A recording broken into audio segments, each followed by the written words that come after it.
Iran, les gardiens de la révolution dévoilent la véritable cause de la mort du chef du Hamas. Le chef du Hamas, Ismail Haniyeh, a été assassiné par un projectile à courte portée tiré sur sa résidence à Téhéran dans une opération que l'Iran impute à Israël, ont annoncé samedi les gardiens de la révolution, l'armée idéologique de la République islamique. D'après les enquêtes et investigations, cette opération terroriste a été menée en tirant un projectile à courte portée avec une ogive d'environ 7 kg depuis l'extérieur du lieu d'hébergement des invités, provoquant une forte explosion, ont-ils indiqué dans un communiqué publié par l'agence officielle IRNA. Israël était soutenu par les États-Unis dans cette opération, ont ajouté les gardiens. Ismail Haniyeh a été tué mercredi dans une résidence d'anciens combattants dans le nord de Téhéran, après avoir assisté à la cérémonie d'investiture du président iranien. Le mouvement islamiste palestinien, l'Iran et ses alliés ont imputé l'attaque à Israël qui n'a pas commenté,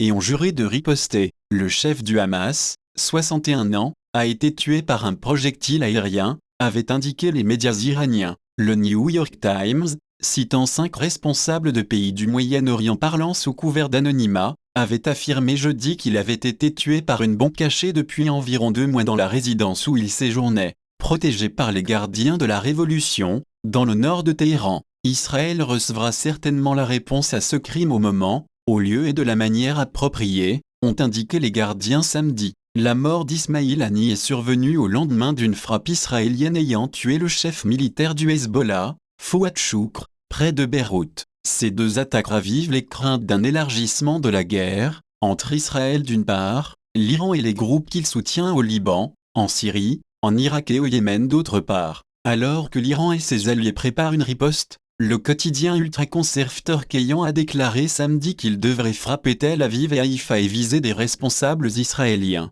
Des zones comme Tel Aviv et Haïfa et les centres stratégiques et surtout la résidence de certains responsables impliqués dans les crimes récents font partie des cibles de représailles, a écrit le journal.